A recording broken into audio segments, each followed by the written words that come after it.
तो दोस्तों स्वागत है आप सभी का कैरियर डिफाइनर यूट्यूब चैनल पे। और आज के इस धमाकेदार सेशन में हम डिस्कस करने वाले हैं कि आपका स्ट्रैटेजी क्या होना चाहिए आरआरबी पीओ मेंस एग्जामिनेशन को अटेम्प्ट करने के लेके।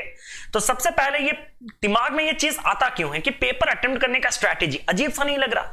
रीजन ये है कि ये पेपर जो है अपने आप में ही एक अजूबा है। अगर मैं इसका कंपैरिजन किसी दूसरे पेपर, चाहे बात की जाए आईबीपीएस पीओ मेंस या फिर एसबीआई पीओ मेंस के साथ करूं, तो वहां पे आपके पास डेडिकेटेड टाइम स्लॉट्स रहता है। For example for numerical ability you have 45 minutes, reasoning section के लिए 1 घंटा, इंग्लिश के लिए 40 मिनट्स, जनरल अवेयरनेस के लिए 35 मिनट्स। तो ये प्रॉपर सीक्वेंस आपको वो डिस्प्ले करता चला जाएगा, टाइम स्लॉट खुद अलर्ट करता चला जाएगा, आप खुद करते चले जाएंगे। तो वहां पे आपके एंड से जो गलती होने का और डर नहीं रहता। हाँ, मैं और क्या कर सकता हूं, मेरा क्वांट जितना भी अच्छा हो, टाइम तो मुझे जितना मिला मैंने उतना किया।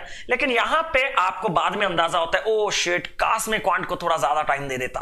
तो यही जो प्रॉब्लम है वो क्या है मेन, कि 2 घंटे का आपको टोटल टाइम मिल जाता है। यानी कि to be precise 120 minutes will be provided to you to solve this 200 questions of bearing 200 marks.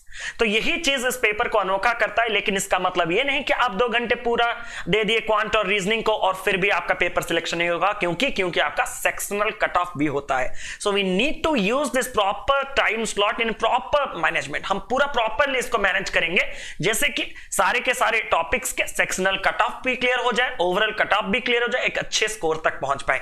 तो चलिए क्या कुछ हमें करना होता है, कौन से सीक्वेंस में जाना होता है, कितने टाइम डेडिकेट करना होता है, कौन सा प्रॉपर मैनेजमेंट कैसे किया जाता है, सब कुछ सीखते हैं। लेकिन उससे पहले एक छोटा सा इंफॉर्मेशन आप तक पास कर दिया जाए। अनअकैडमी आपके लिए लेके आ गया है स्पेशल प्राइस वीक। तो जैसे कि आप लोगों को पता है कि कभी भी आप मेरे कोड से यानी कि सीडी लाइव के कोड से 10% का डिस्काउंट तो ले ही लेंगे। लेकिन अब आप अगर लेते हैं ये, तो ये 15% का डिस्काउंट आपको स्टार्टिंग में वो अनअकैडमी खुद प्रोवाइड करता है। उसके बाद अगर मेरा कोड सीडी लाइव लग जाएगा तो आप यहां पे टोटल के ऊपर 23.5% का डिस्काउंट ले सकते हैं, which is a very good deal. You should not miss this opportunity. और यहां पे आपको ड्यूरेशन लिखे गए हैं और यहां पे उनके डिस्काउंट, मतलब आपको लगभग 2 साल के सब्सक्रिप्शन पे 1800 के आसपास का डिस्काउंट मिल जाएगा टोटल के ऊपर पे। तो ये प्राइसेस बहुत ही कम भी आ जाते हैं इस डिस्काउंट के बाद। मेक श्योर अगर आप लेना चाहते हैं, प्लान करना चाहते हैं, तो use CD live to purchase the subscription. Apart from this Unacademy bank mega combat, जो कि कंप्लीटली फ्री कंडक्ट किया जाता है सारे के सारे स्टूडेंट्स के लिए, जहां पे आप में से 3000 टॉप स्टूडेंट्स को मिल सकता है 1 करोड़ से भी ज्यादा तक का स्कॉलरशिप। तो इसमें भी आप जल्दी से हो सके एनरोल कीजिए। सारे के सारे लिंक नीचे डिस्क्रिप्शन में दिए गए हैं, वहां पे भी अगर आप फ्री में एंट्री करना चाहते हैं तो ये कोड सीडी लाइव लगा दीजिएगा, आपका एक्सेस फ्री हो जाएगा। अब हम बढ़ते हैं अपने मुद्दे के ऊपर। अरे मुद्दा फिर भी नहीं आया। ये मेरा प्रोफाइल कौशिक मोहंती अनअकैडमी पे कुछ इस तरह का दिखता है। आप जाके फॉलो कर सकते हैं ताकि आपके सारे के सारे फ्री क्लासेस देख पाए। और साथ ही साथ अब प्लस के लिए 4 कोर्सेस आ रहे हैं। प्लस के लिए आपके total 4 new brand new courses में लॉन्च कर रहा हूं, जो कि आपका आ जाएगा अक्टूबर स्टार्टिंग से। चाहे परसेंटेज के एप्लीकेशन चैप्टर्स, रेशियो के application chapter, zero to hero, सब कुछ 4 न्यू कोर्सेस आपको अक्टूबर में देखने के लिए मिलेंगे। तो यहां पे फ्री क्लासेस को एक्सेस करने के लिए भी सेम कोड हर जगह लगा दीजिएगा, CD live CD live CD live. अब बात आती है मुद्दे की, तो ये पेपर कैसे अटेम्प्ट करना होता है। सीक्वेंस मैंने जो लिखा है, मैं अगर पेपर देने जाता तो मैं इस सीक्वेंस में जाता। रीजन मैं बैक टू बैक एक बताते जा रहा हूं। सबसे पहले अगर मैं बात करूं तो न्यूमेरिकल एबिलिटी को मैं सबसे पहले क्यों रखा हूं, रीजनिंग को क्यों रखा हूं, क्यों इन सबको बाद में। सर मेरा स्ट्रांग है, मेरा सर जनरल अवेयरनेस स्ट्रांग है, मेरा सर कंप्यूटर स्ट्रांग है। मैं ये जो सीक्वेंस है ये सब के लिए रखना चाहता हूं। रीजन क्या है, अगर आपका जनरल अवेयरनेस स्ट्रांग है, अगर आपका कंप्यूटर स्ट्रांग है, आप कॉन्फिडेंट है कि आप स्कोर कर सकेंगे, आपने पढ़ा हुआ है। हाँ sir, if you are confident enough, then वो आगे आए या बाद में आए, आपके पास एक पॉजिटिव मेंटालिटी होगा। मतलब अगर न्यूमेरिकल एबिलिटी को आपने पकड़ लिया और इनकेस 2-3 क्वेश्चन नहीं बने और आपको लगने लगा कि ये न्यूमेरिकल एबिलिटी वाला पार्ट टफ है, तो आप अपने दिमाग को छोटा सा कंफ्यूज कर सकते हैं। हाँ, ये तो मुझे होना ही था, न्यूमेरिकल एबिलिटी तो वैसे ही डिफिकल्ट है, अब मेरे पास तो अपना कंप्यूटर है ना, मेरे पास तो अपना जनरल अवेयरनेस है ना। लेकिन अगर इन्हीं अस्त्र को, ब्रह्मास्त्र को अगर आप स्टार्टिंग से यूज कर रहे हैं और स्टार्टिंग से अगर कुछ जनरल अवेयरनेस के सवाल आपसे नहीं बने, जो कि बनेंगे नहीं टू बी ऑनेस्ट, क्योंकि बहुत घूम फिर के आते हैं, तो आपका कॉन्फिडेंस जो है वो लो हो जाएगा। तो आप अपने आप को एक फेक मतलब पूरा एक वर्चुअल वर्ल्ड में रख दीजिए कि हाँ इससे मैं कर लूंगा, इससे मैं कर लूंगा, वो रहने दीजिए, क्योंकि वो टाइम कंज्यूमिंग नहीं होता। पेपर का जो सबसे बड़ा हिस्सा, जो सबसे ज्यादा टाइम मांगता है, वो यही 2 है। इन्हीं दोनों को अगर आप स्टार्टिंग में अपना टाइम दे के कंप्लीट कंप्लीट कर देंगे तो प्रेशर रिलैक्स हो जाएगा, प्रेशर रिलीज हो जाएगा आपसे। तो मैं यहां पे इस न्यूमेरिकल एबिलिटी और रीजनिंग को स्विच करने के लिए आपको कह सकता हूं, अगर आपका उल्टा हो स्ट्रांग, आप अपने स्ट्रेंथ को पहले जाइए, उसके बाद उसका अल्टरनेट। मेरा स्ट्रेंथ न्यूमेरिकल एबिलिटी में उसको जाऊंगा, उसके बाद में रीजनिंग जाऊंगा। हालांकि मैं भी कभी कभार रीजनिंग को पहले कर देता हूं, क्योंकि उसी मतलब जो प्रोसेस मैंने आपको सिखाया ना वर्चुअल वर्ल्ड, मैं खुद को वर्चुअल वर्ल्ड में डाल देता हूं। मेरा न्यूमेरिकल एबिलिटी हमेशा से स्ट्रांग है तो मैं उसको नीचे डाल देता हूं, हाँ वो तो स्ट्रांग है, रीजनिंग में जो हो जाए हो। लेकिन मैं अभी आपके लिए इतना और गेम नहीं खेलूंगा, सीधा बात, जिसका जो स्ट्रेंथ है, अगर आपका न्यूमेरिकल एबिलिटी स्ट्रेंथ है तो आप पहले उसको कीजिए, फिर रीजनिंग कीजिए। सर कीजिए तो हम कर देंगे, कितना टाइम देंगे? मैं आपको कह रहा हूं कि इसमें आप ज्यादा नहीं 25 मिनट दीजिए, और इसमें आप 25 मिनट। सर मुझे नहीं लगा कि ये 50 मिनट है, यहां पे आप थोड़ा ज्यादा मिनट दे रहे हैं, 70 मिनट लगभग। मैंने दिया कहां अभी तक? मैंने ये 25-25 मिनट दिए। अब कैसे सीक्वेंस में जाना है? बहुत लोग आपको मिसगाइड कर रहे हैं कि डेटा इंटरप्रिटेशन नहीं आता, या फिर सिर्फ डेटा इंटरप्रिटेशन और अरिथमेटिक ही आता है, स्पीड मैथ्स नहीं आता। गलत। ये जो आरआरबी पीओ मेंस का पेपर है, क्लरिकल मेंस में तो आपको स्पीड मैथ वगैरह, SBI clerk mains, RRB clerk mains, IBPS clerk mains देखने के लिए मिल जाते हैं, सिम्प्लीफिकेशन क्वाड्रेटिक सीरीज। लेकिन आपके आरआरबी पीओ मेंस में भी आपको सीरीज देखने के लिए मिल सकते हैं, थोड़े डिफिकल्ट क्वाड्रेटिक मिल सकते हैं, और अगर आपका नसीब अच्छा हुआ तो सिंप्लीफिकेशन में मिल सकते हैं। जीरो चांसेस उसका नहीं है, जीरो चांसेस नहीं है, चांसेस आर देयर। सो अगर you are getting these things, you have to do it first, then you need to go arithmetic. Arithmetic को जाना चाहिए आपको मेरे ख्याल से। Y arithmetic? बिकॉज आपको पता है कि मेंस के डीआई जो है वो डायरेक्ट कभी नहीं रहेंगे, वो थोड़ा ना कुछ तो घूमेगा। वो अगर क्लिक किया तो आंसर बनेगा, वो अगर क्लिक नहीं किया तो आंसर नहीं आएगा। तो वो क्लिक करने के पीछे रिस्क ना ले। जो आपके फेवरेट अरिथमेटिक टॉपिक्स हैं, जिनके ऊपर आपका कमांड अच्छा है, उनसे अगर कोई अरिथमेटिक का क्वेश्चन मिला, चाहे वो नॉर्मल अरिथमेटिक में हो या Q1 Q2 में हो, नॉर्मल अरिथमेटिक में हो या Q1 Q2 में हो, उसको कर दीजिएगा। लेकिन सर मेरा फेवरेट है, वो मिला लेकिन सर डेटा सफिशिएंसी में मिला, मैंने कहा उसको बाद में रखिएगा। क्यों? क्योंकि डेटा सफिशिएंसी मेंस में थोड़ा घूम फिर के आएगा। अगर 3 स्टेटमेंट दे दिया तो और थोड़ा लेंथी बन सकता है। तो डेटा सफिशिएंसी आपके प्रायोरिटी ऑर्डर में सबसे लास्ट में रहना चाहिए, लेकिन Q1 Q2 उससे पहले रहना चाहिए। लेकिन अरिथमेटिक सर मेरा कोई फेवरेट चैप्टर मुझे कोई अच्छा नहीं लग रहा, तो आप डायरेक्टली डीआई को जा सकते हैं, उसके बाद अरिथमेटिक Q1 Q2 डीएक्स को जा सकते हैं। लेकिन फिर भी चुन चुन के पहले कुछ अरिथमेटिक इजी सवाल जो होते हैं उनको पिक कीजिएगा, वो आपके प्रैक्टिस में डेवलप करेगा। अब अगर मैं बात करूं रीजनिंग पेपर, रीजनिंग पेपर में अगर आपको पहले कोडेड वाले जो भी मिले, कोडेड ब्लड रिलेशन बनेगा डुएबल है, कोडेड डायरेक्शन बनेगा डुएबल है, कोडेड इनइक्वालिटी बनेगा डुएबल है, रिवर्स सिलॉइज्म डुएबल है, रिवर्स सिलॉइज्म वो भी डुएबल है। तो जितने डुएबल पार्ट्स होते हैं उनसे कीजिए, उनसे कीजिए, उनसे कीजिए। जब सारे के सारे डुएबल पार्ट खत्म हो जाएंगे तब जाके आप आइए अपना ब्रह्मास्त्र के पास, पजल और अरेंजमेंट के पास, क्योंकि ये थोड़े आपके लेंदी, थोड़े आपके डिफिकल्ट, थोड़े आपके टाइम कंज्यूमिंग मिलेंगे। तो मैंने आपको ये अंदर का स्ट्रैटेजी भी बताया कि अंदर आपको कौन से सीक्वेंस पे आने से ज्यादा बेनिफिट मिलेगा। 25-25 मिनट। अब ये सीक्वेंस क्यों फॉलो करते हैं पता है? सीक्वेंस के लिए यही रीजन होता है, अगर मैं बना लूं कोडेड, मतलब 10-12 मिनट में अगर मैं 6-7-8 क्वेश्चन में बना दूं तो एक कॉन्फिडेंस रहता है कि अगले 10-12 मिनट में भी मैं 6-7-8 या उससे ज्यादा बना दूंगा। ठीक है, तो वही कॉन्फिडेंस रहता है। हालांकि उससे ज्यादा बनाने काफी, ठीक है, तो मैं मार्क्स के ऊपर कभी नहीं बात करता, वो भी खासकर एग्जाम से पहले मैंने आज तक कभी आपसे बात नहीं किया, तो वो चीज को बना के रखिए। ठीक है, कंप्यूटर नॉलेज पेपर, इसको इसके बाद मैंने क्यों रखा है? क्यों? क्योंकि अभी आपने लगभग 50 मिनट तक अपने ब्रेन को प्रॉपर एक्सरसाइज किया है, मैथ रीजनिंग धुएंधार तरीके से। अब ब्रेन मांगता है थोड़ा रेस्ट। थोड़ा रेस्ट आपको कौन देगा? कंप्यूटर देगा, क्योंकि यहां पे कोई सॉल्व करना नहीं होगा, कोई कैलकुलेशन नहीं होगा, स्क्रीन देखे आ रहा है। और कंप्यूटर अवेयरनेस की जगह मैं कंप्यूटर नॉलेज पावर की जगह मैं जनरल अवेयरनेस को भी रख सकता था ऊपर, लेकिन यहां पे कॉम्प्लिकेटेड सवाल आएगा। वो डायरेक्ट आपको नहीं पूछेगा, उसको पूछना होगा इसी के बारे में कि ये कौन से ब्रांड का है, वो 3 लाइन लिखेगा, वो जो ब्रांड है वो मैन्युफैक्चर हुआ है वहां पे इतने साल में मैन्युफैक्चर, उसका एमडी वो है, ये है, वो है, ये है, वो यूज किए थे, वो क्या है पेन, इस तरह का।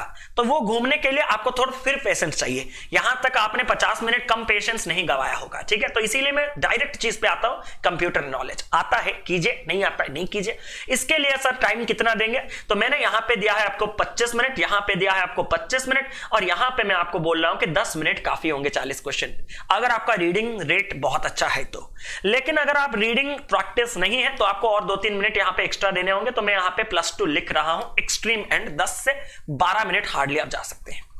अगर मैं बात करूं इंग्लिश सेक्शन की, तो English section general computer awareness के बाद हम आ सकते हैं जनरल, या फिर आप इंग्लिश को जा सकते हैं हिंदी।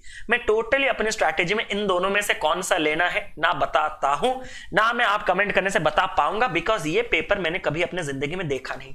जो देखा नहीं वो उससे क्या पूछोगे आप लोग, क्यों पूछ रहे हो, वो फायदा नहीं मिलेगा आपको, मैं नहीं बता सकता। तो जो आपका अभी तक रेडी है, आप लोगों ने सिलेक्ट कर ही लिया होगा अपना लैंग्वेज, तो आप जा सकते हैं।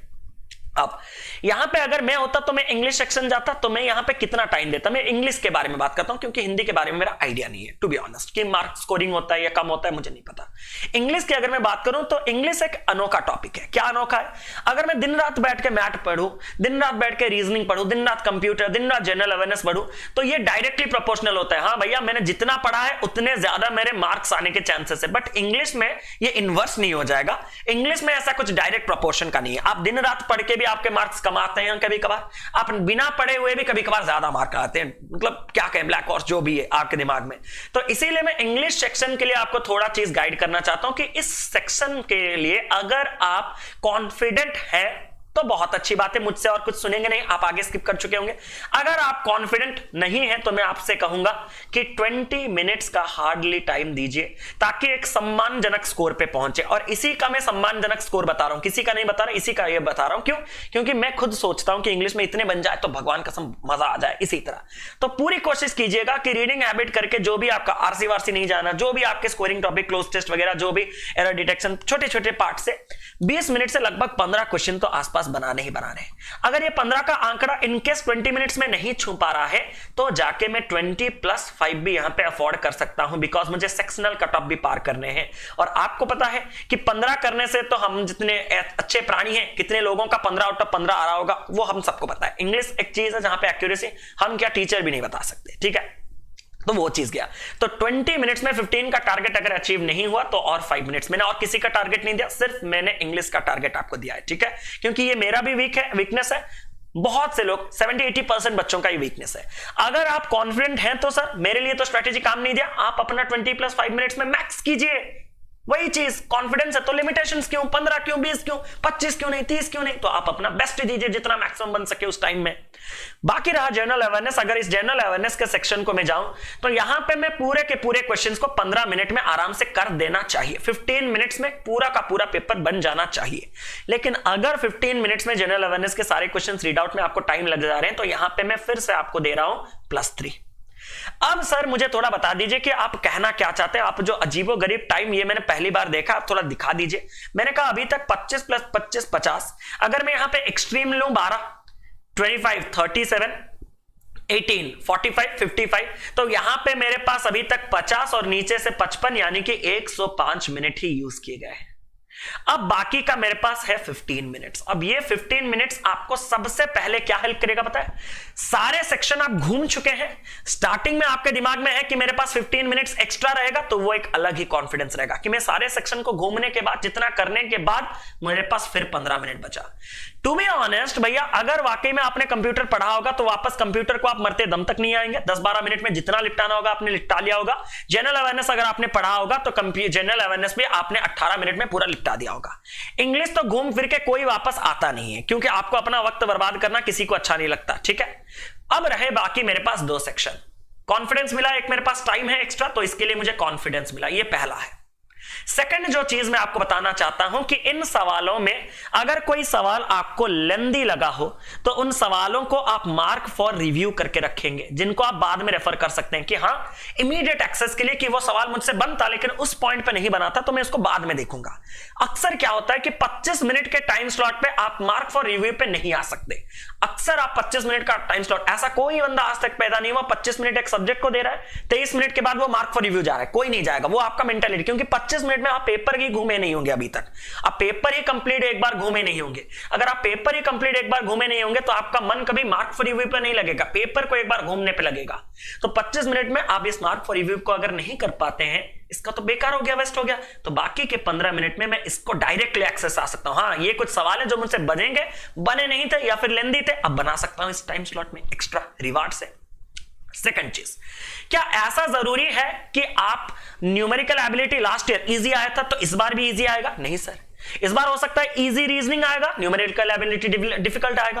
क्या ये पेपर देखते ही पहले 10 मिनट में बता सकते? नहीं, क्योंकि पहले 25 मिनट तक तो आप सिर्फ न्यूमेरिकल एबिलिटी देखें, अगले 25 मिनट तक तो आप सिर्फ रीजनिंग देखें, तो 50 मिनट के बाद आप कंपैरिजन कर पाएंगे हाँ कि भैया न्यूमेरिकल एबिलिटी इजी था या रीजनिंग थोड़ा कंपैरेटिवली इजी था। तो मैं अगर 50 मिनट के बाद ये एक्स्ट्रा 15 मिनट रखता हूं अपने हाथ में तो मैं इजी सेक्शन को आ सकता हूं। क्या सर ऐसा मैंडेटरी है कि मैं इजी सेक्शन को आऊं? मैंने कहा ऐसा मैंडेटरी तो नहीं है। देखिए कि अगर कहीं आपका रीजनिंग में अटेम्प्ट्स बने हो 25, वो इजी था, उसमें ज्यादा खींच लिया आपने 25 बना लिए, लेकिन क्वांट थोड़ा डिफिकल्ट लगा 3-4 बनाए हैं, तो क्वांट का सेक्शनल कट ऑफ लटका हुआ है, तो बाकी का 15 मिनट अपना सेक्शनल कट ऑफ करने के लिए जहां पे आपने लेस अटेम्प्ट्स लिया है वहां पे आ सकते हैं। तो बाद में 15 मिनट्स के कितने फायदे होते हैं वो देखिए। कॉन्फिडेंस गेन करने के लिए फायदेमंद, मार्क फॉर रिव्यू को जाने के लिए, इजी सेक्शन को पिक करके जाने के लिए, और जिस सेक्शन में कम अटेम्प्ट्स हुए हैं वहां जाने के लिए, तो इतने बेनिफिट्स आपको मिलेंगे।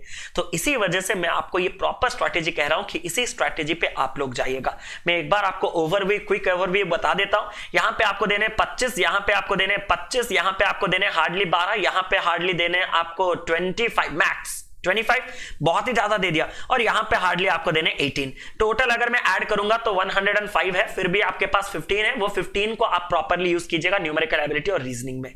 अब सब कुछ खत्म होने के बाद मैं आपसे कहना चाहता हूं कि कुछ और चीजों का सर ध्यान रखना है। कभी भी प्रीवियस ईयर के कट ऑफ पे मत जाइए, कट ऑफ बहुत ऊपर नीचे हो सकता है। जितना आपने देखा होगा उससे काफी ज्यादा बढ़ सकता है, जितना आपने देखा होगा उससे काफी ज्यादा कम हो सकता है। सर इसका इंपैक्ट क्या आएगा? कट ऑफ आपने देखा था 80, आपने पेपर में अभी तक अटेम्प्ट किया 60, आपने सोचा कि पेपर नहीं बनेगा, रैंडम गेसेस मार के 90 अटेम्प्ट करके चले आए, सब कुछ कट गया, फाइनल मार्क आया 50, लेकिन कट ऑफ गया होगा 55।